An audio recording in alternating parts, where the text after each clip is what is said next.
Too bad we didn't get that on recording. I know. You want to do it again? 3, 2, 1. Yeah. It wasn't. Nope. And the second didn't work. Yeah. Have to restart the fucking podcast. Suka. Is that what you were doing with your hands? Yeah, just. I haven't seen you do this, bro. Well, yeah, no. Look, I've cut down. There's not a lot of Italians around here. No me importa Actually, I do de la have a- luna. No me importa de Nobody stelle. thought. Oh, this is racist. Look, I love Italians so much. They are No me active ass importa man. de la luna, no me importa de stelle. Tu per me sei tutto quanto vuole vere. Look, if you have any Italian listeners, I am interested. We'll link her contact information in the bio. In the bio. In the description. Just put my Tinder profile. Hey. You in Kansas? Are you single, Italian, and ready to mingle?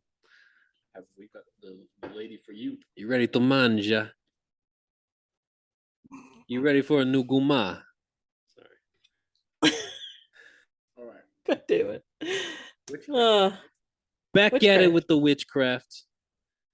Noel, I'm curious. Okay. In fact, I'm a little bit more than curious. He's a little bi-curious. No. That explains why he tried to kiss you. It's okay. It's Oh, okay. hey, I know. no. I mean, who wouldn't? Yeah, who wouldn't want to lick up that fucking JewMex body? You know what I'm saying? Oh, damn it. We I love it. Anyway, so about the spells. Uh-huh. Do you know the love spell? There are quite a few variations, but I know a couple. I know of a couple. Walk me. I'm not trying to like actually repeat it. I'm not trying to like with all levity aside. Yeah. I'm just curious about to learn more of like the different specific spells. I'm just curious about it. So like, what does one of the love spells look like? So there are some that are elixirs. So the ones that you could put in somebody's drinks, which is the one that I know. What the? What? Yeah, there are some spells that you can put into food and eat. There's some that you can put into drinks. Oh. Yeah. You're like doing Cosby shit. No. No. Even though, yes, that is. Yeah. That's not true. That is false information. Yeah, no, it's not witchcraft. Oh man. That's just jokes. Goddamn. He said it. I didn't say it. No, Y'all motherfuckers were thinking it. You brought him. I think because Hiram said it, that's why I'm so caught off guard. Yeah. Oh man. But yeah, that one is an elixir that I know. So you put it into a bottle, you let it soak for a couple of days, like soak up the bits from the herbs that you have, from the fruit that you put in there, etc. And you usually use like moon water or rainwater, which is, fun fact, technically rainwater is illegal. Anyway. What? Yeah, that's some weird law that I saw the other day that I was like, interesting. Okay. You mean like, well, I heard like rainwater is like too toxic to drink. Now I saw that on Instagram, and I'm assuming if it's true, it's over big cities. Probably. You don't want to drink that rainwater. You know, that is very true. That is very true. Oh, probably shouldn't do it here then. This is a moderate city. Whatever. Anyway. Get the little HIV effects. Oh. Little no, okay, sorry. Go ahead. There's something in this JewMex here. I'm not talking about Hiram. So Oh man. yeah, so that's basically it. Like you just let it soak and you do the thing. You just pour it into somebody's drink or let them drink it. Uh, share the drink with somebody that they're in a relationship with, and then it technically works. Hmm. And that's what I Yeah. was gonna ask, because Whoa. typically when I think of like a love spell, it seems like one party that's performing the love spell is wanting the other party that's not interested. You know, they want their affection even though they're not interested. But then you mentioned something about like a relationship where, so is there a love spell to maybe more like enhance the love that two people have, Oh, enhance shit. that relationship, or is it more just the one person wanting the other person to love them even if they aren't interested?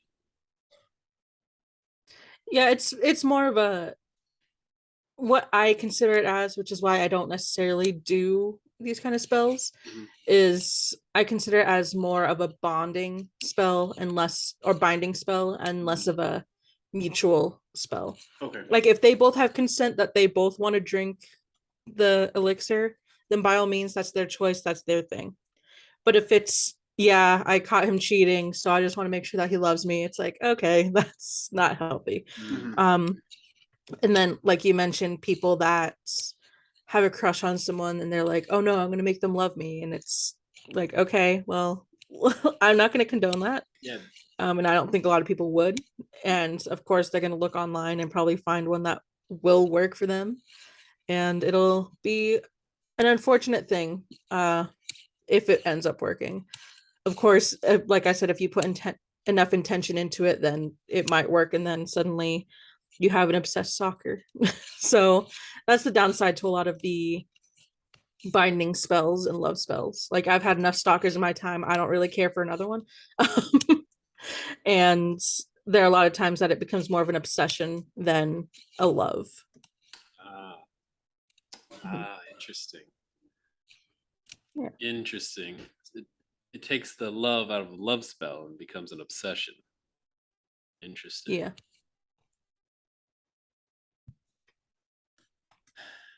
Ian's thinking, he's like, I could deal with that. I could deal with that. He's got the whole god complex where it's like, you want people to worship him. It's like obsession. That's what I'm looking for. Oh man, I love it. I love cults. Oh it's man. more fun to be a follower, but you make more money as a leader. Isn't that what Creed says? Yeah. More fun. Yeah, yeah. Make more money. So walk me through another spell then. I'm really curious about this. Like, what's one of your favorites? Yeah. One of my favorites. I okay, so I like to make for my family dinners, I guess, when I was in New Mexico. Um I would I learned a recipe that was like a trifle. It's a dessert with homemade custard and bananas, almonds, almond milk. It's homemade whipped cream. It's great. Um, so obviously I was down for that. But what I liked about it is that it had kind of layers that I can put into components. So when I made the custard, it was a lot of vanilla and almond milk. And with that, that's the one that I would give to my family for like good luck and happiness. And then when it came to the whipped cream, that would be a lot of powdered sugar, vanilla again, as well as heavy cream. And with that one, I would give that one to, or intend that one to be good health and again happiness. I tried to put a lot of happiness into my family as much as I could. And yeah, it was, I think that's one of my favorites, is being able to kind of make a sweet dessert and making it kind of the final meal that when people leave, they feel happy that they're with family and they feel positive about what's coming up. And yeah, so that's one of mine. And then when I'm making it, I'm usually alone in the kitchen, and I just kind of say over and over again, like, this is to invoke happiness and health, this is to invoke happiness and prosperity. And things like that. You can create your own spells with anything, basically. Which is another great thing about witchcraft is nothing's really off limits. Well, other than the obvious free will thing. So yeah, that's one of mine. That's sweet. That's really sweet of you to want to really support your family through that. Yeah. So not sarcastically. I'm affirming you right now, motherfucker. That's counseling 101. I'm giving you affirmations. Thanks. One of the oars of counseling, motherfucker. You know this. I do. Which is why I don't like it. You're a little trash student. Can't accept any affirmation. Oh, bitch. So anyway, that's Ian's way of showing love. If you were, if you weren't familiar. Yeah. That's like Noel and I's relationship. Call each other like little bitch, motherfucker. Yep. In the hand. You won't fucking fight me, I'll fucking fight you. Sorry, did you have any questions? No? Okay, you're good. What about we talked about tarot cards a couple episodes ago. Mm-hmm. Hiram mentioned the addiction podcast. We mentioned how tarot cards, your dad bought you the tarot card set, right? Mm-hmm. Okay. So can you walk us through, or walk me through, I guess Hiram kind of knows you guys have done tarot card reading before, but mm-hmm. What does the process look like? What do the cards mean? What do the results mean? What is tarot card reading? Yeah, so tarot cards are one form of divination magic, and divination is basically what I define as finding a path or finding a route. Okay. And another aspect of this is runes, and some people read beads as well, which is very interesting. Others do charms, but I am pretty basic and don't learn quick enough, so I just do tarot cards. Plus, it's easier for me. Tarot cards, what they mean, that's gonna take like 20 fucking minutes. So I'll go into basically everything else. The way I like to do tarot cards, and Hiram can attest to this, what I do is I let the person I'm doing the tarot reading with choose a deck that they feel they connect with. Hiram chose 2, I think. And I was like, okay, shit, we'll work with this. Mm-hmm. And I shuffled 3 times to get out whatever energy was already there, put in clear energy.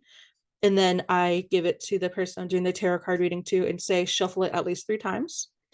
And they can shuffle as many times as they want. When they're done, I split the deck, I put it back, and I ask the person receiving the tarot card to split the deck and then to put it into however many decks that they feel like. 3 is the preferred number. And after that, that's when I start flipping cards and I give them a reading of a question that they have in mind or something that's been really bothering them, or just a general reading of here's what a path could be in your life. And it's just very general. So yeah. And on the, I guess, receiving end of tarot card reading, and it's only been once for me, I would like to try it again, but it felt peaceful. If I remember right, that's what it felt. It felt peaceful. And it wasn't, at least my expectations weren't like, this is going to tell me how my future is going to be exactly. It was more like, these are just like helpful things to know, maybe things to look out for, or different actions you should or shouldn't take, possibly. And it was just, maybe it's because of the relationship that we had, just that trust that made it such a great experience. And I don't know how it would be if you went to like someone you weren't familiar with that didn't know anything about you. I don't know if it'd be a different experience, but it's a good time. I don't feel it as evil. It felt light. It felt happy, and it was a good time. Good. I'm happy that you said that. That makes me feel better about just me in general. Like, thank God. Yeah. I'm not an evil person. No. There you go. Accepting affirmation. All right. Okay. Far, too far.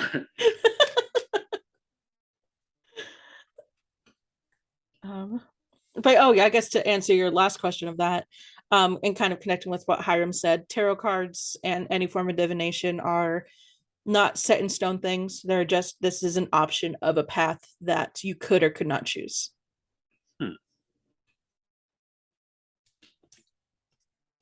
And how would you, let's say you get a reading, how do you choose that path? Do you just believe in it, or is there like a certain thing you must do to follow that path?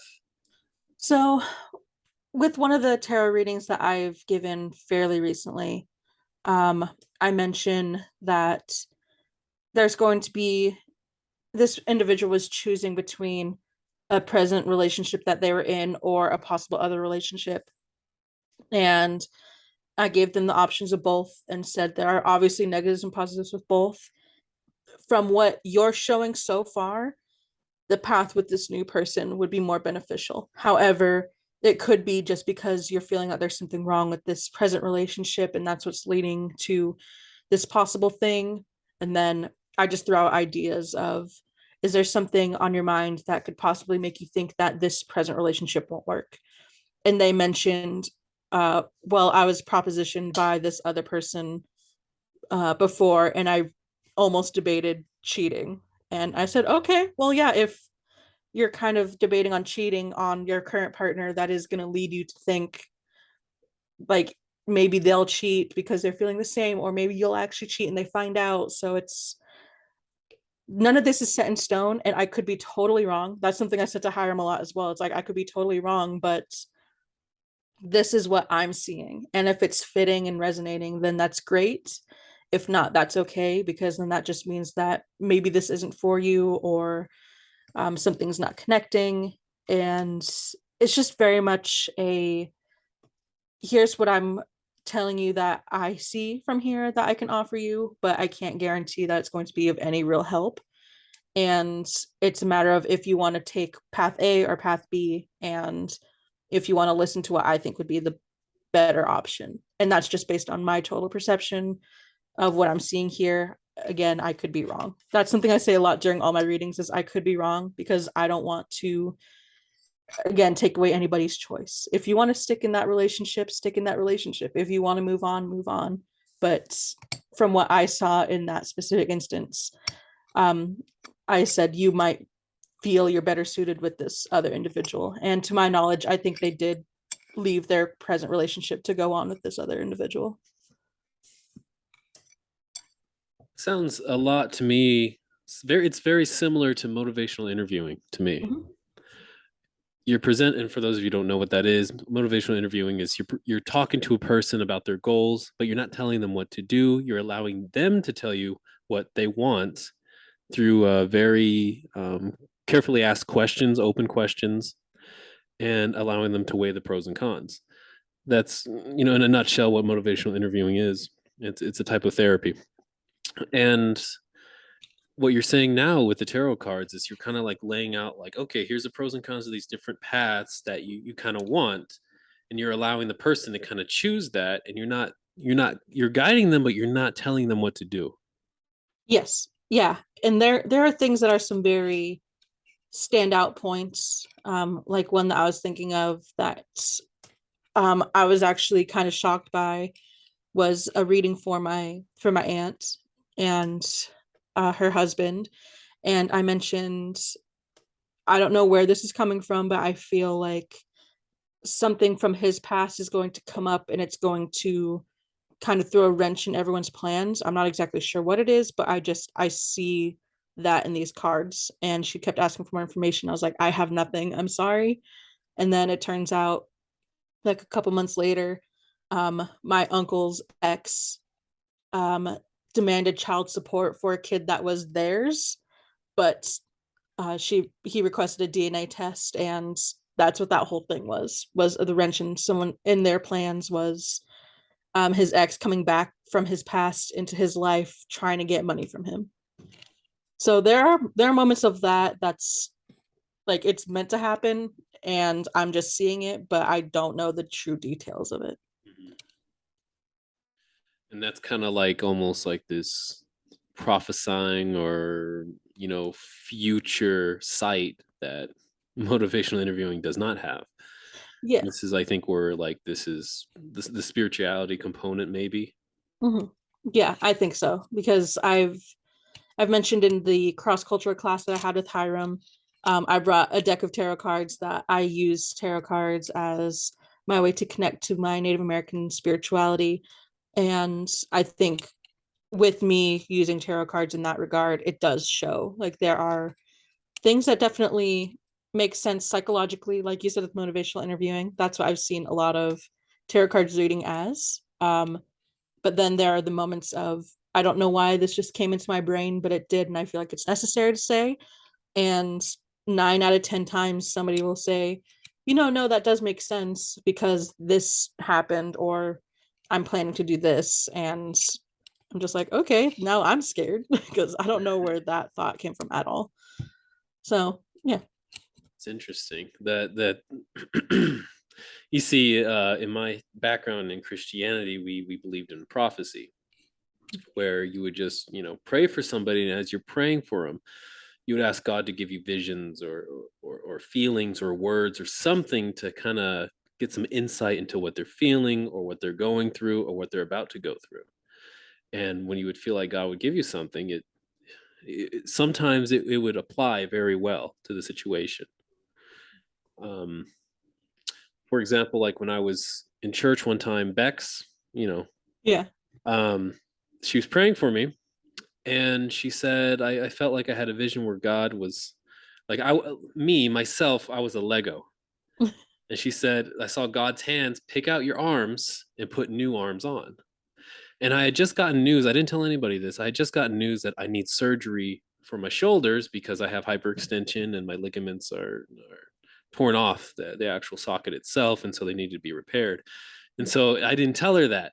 But yet she had this, vision prophecy from God or whatever it was, that I was going to get new arms. Now, fortunately, I didn't get both arms replaced or Had surgery on both shoulders. Right. I only had surgery Yeah. on the one shoulder, and I just discovered it got ripped again. But anyway, the point is, yeah, it's like this interesting foresight. Again, I'm just seeing another parallel between like religion and witchcraft.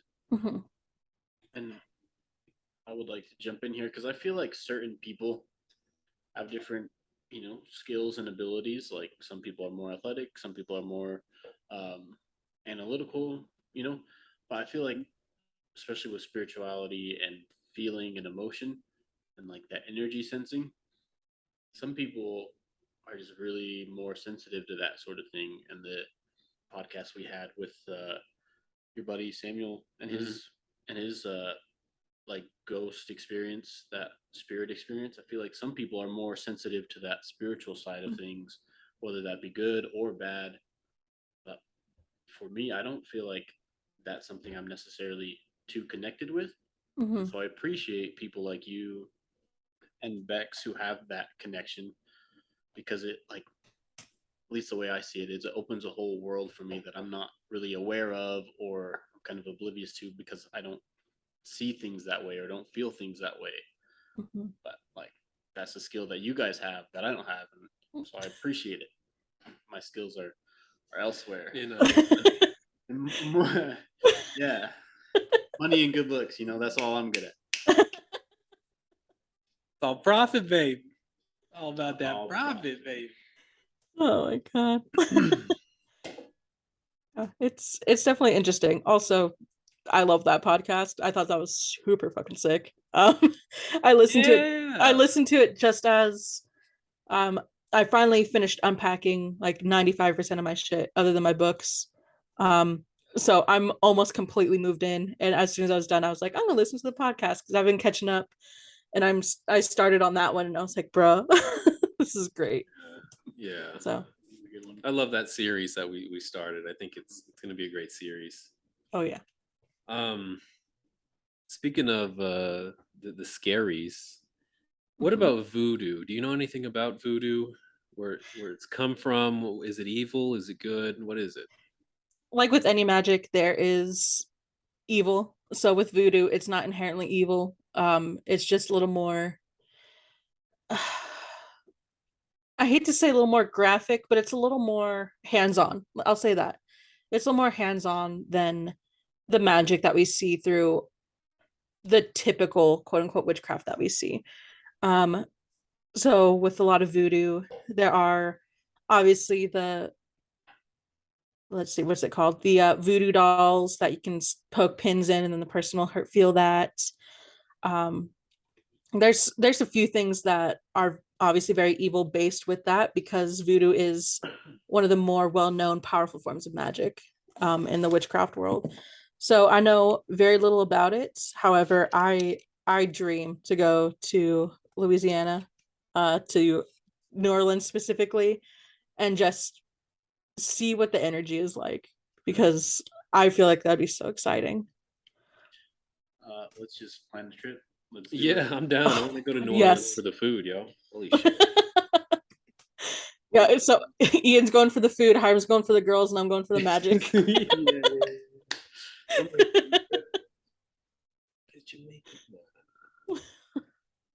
Nope. Anyway. Ian's starting his rap career. Mom's the SoundCloud link, Ian. Fuck SoundCloud. Damn.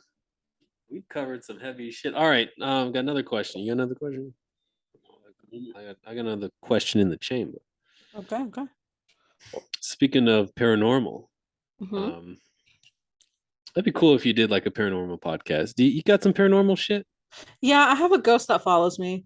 Okay, yeah, and we've had like that weird that tapestry with the triangle in the eye that was like creeping us out when we were stoned. I did not hear about this. This is all news to me and everyone else listening. Yeah, I was getting some triangle vibes while I was stoned, yo. This weird demon was just chilling next to me. He was on my neck, son. I was trying to get him off me. Not a demon. He's very well, okay. He does some demony shit sometimes, but no, I have a ghost that just follows me. Like I'm assuming it's a he, just based on the energy. No, not the one that's following you. Oh, the one that was whatever the apartment fuck was in that tarp or that tapestry. Yeah, the roommate's tapestry. Your roommate's tapestry with the eye and the fucking triangle and Illuminati. Yeah, because it was upside down. I feel like it just brought in bad energy. That exactly. Yeah, it was like fucking with me. I'm bro scared of triangles. The Gravity Falls, the bad guy in Gravity Falls. You know what I'm saying? What the fuck is his name? His name is, but I know exactly what you're talking about with the top hat. Yes.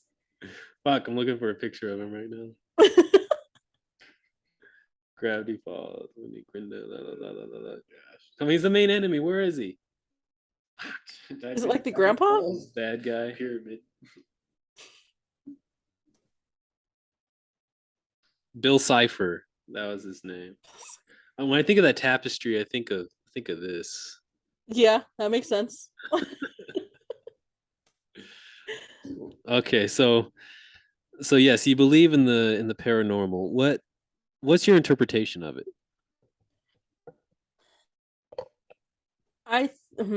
That's a loaded question.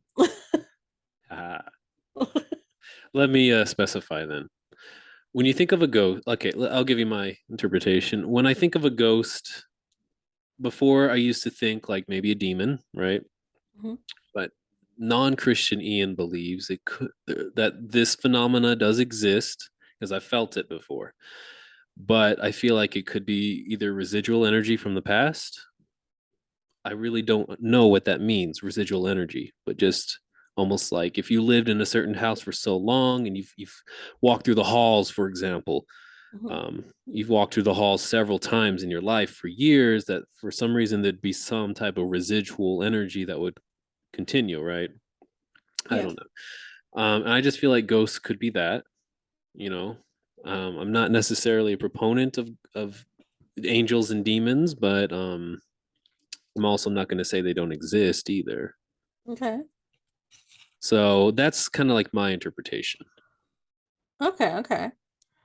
I would say my interpretation is things that have energy that don't feel they necessarily feel done with Earth yet. Yeah, I'll say that's for general ghosts.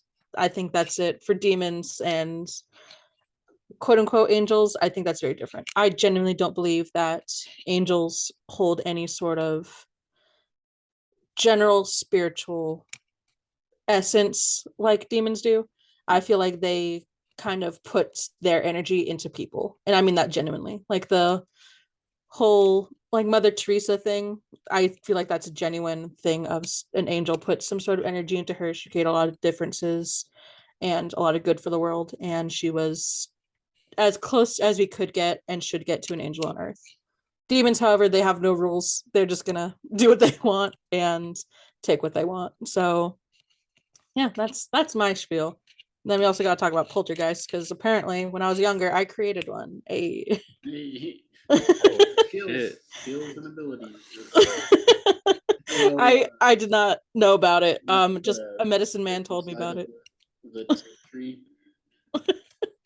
For real, Hiram's like making money here, and Noel's summoning poltergeists and shit. What the fuck? Yeah, Ian, what are you doing? Making a podcast, bro. Making a podcast. Announcer voice. This is like. That's right. That's right. Hello, everybody. So, but have you heard of Steve-O? As in from Jackass? Yeah. Have you heard of his drug story? I have, yeah. Have you heard of the ghost stories that he's talked about? I have. Okay. So what you're talking about kind of reminded me of that, where he's like doing drugs opens this realm, it takes away this barrier where he said, like, for example, he was sitting in this in his apartment, and then he said he felt like there was just like an intervention done on him by like these random spirits. And he said like the angels in quotation marks were the ones that were trying to get me to stop taking drugs. They were creating this intervention. But he said the demons were the ones trying to convince me to continue doing drugs. He said like they would entertain me. He said like they would just do like this crazy shit, and I just be like, yeah, like I want to see more of this. I want to take more drugs so this continues, you know. And so it's just kind of interesting, like, I guess outside of a religious perspective, where angels are like, oh, they're Jesus's little buddies or whatever, and and demons are like Satan's little buddies.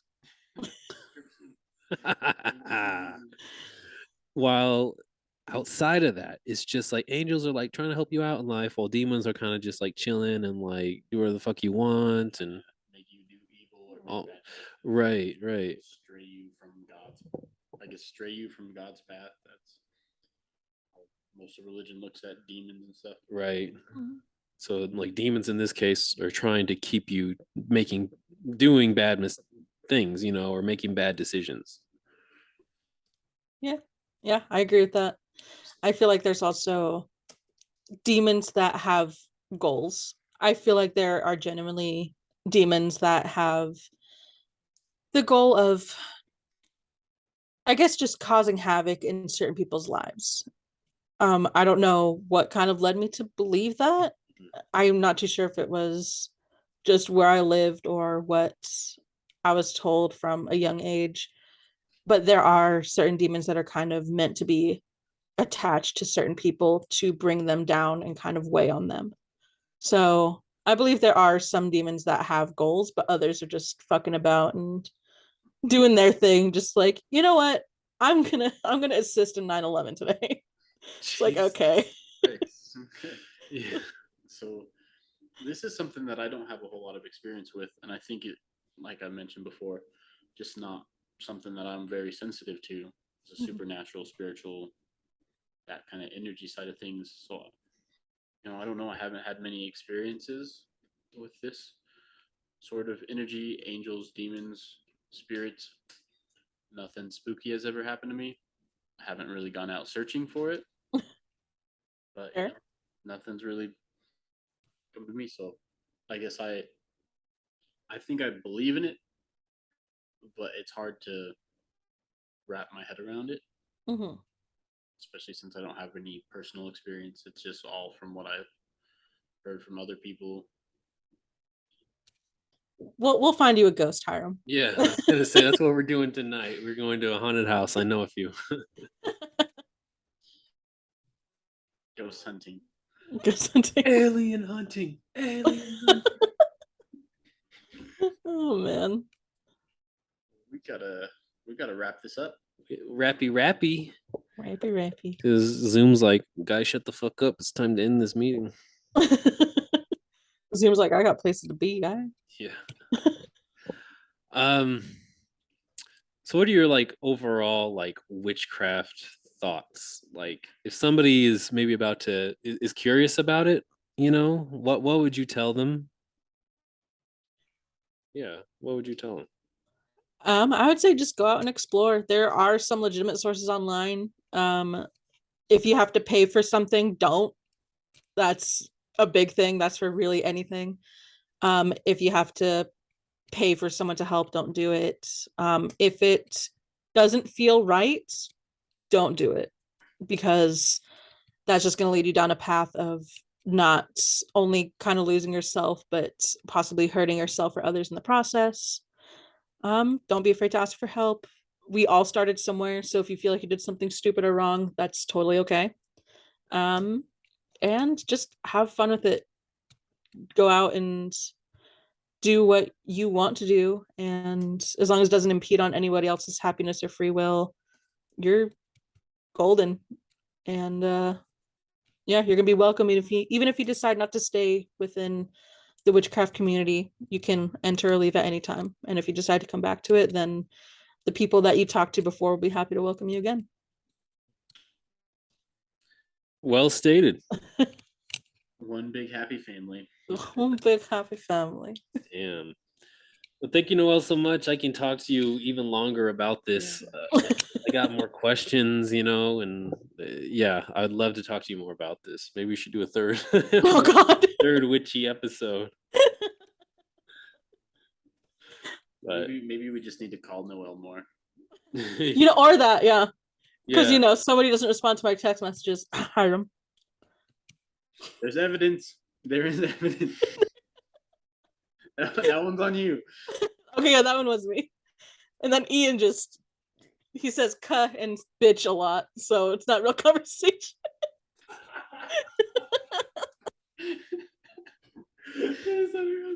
I'm gonna write that shit down. Yeah, Ian's been taking life update. Ian's been like taking notes of the funny stuff I say, I guess, and like writing it down. Oh no. So we'll have to catch you up on that. Oh yes, please. Damn. I'll tell you them after. They're kind of inappropriate for the podcast. Yes, please tell me afterwards. Oh my god. Thank you. Yes, thank you, Noel, so much. Of course. You are number one. You guys are number one. You have to fight for the podium. I'll take it. You can have it. Hiram, little sub bitch. He just like, all right, yeah, that's fine. Hiram, you know what? No, you get first place now that Ian's fucking wanted to take it. Yeah. Hiram can have first place for certain reasons. Yeah, you know what I'm talking about. Fucking end the podcast. Anyway, thank you all for listening. Hope this was very beneficial podcast for you. It was fun for us. It was very fun for us, and hopefully we weren't annoying to you guys. But whatever, fuck it. This is a Taboo podcast. Thank you, Noel, so much. And that's a wrap. That's it. All right. Thank y'all.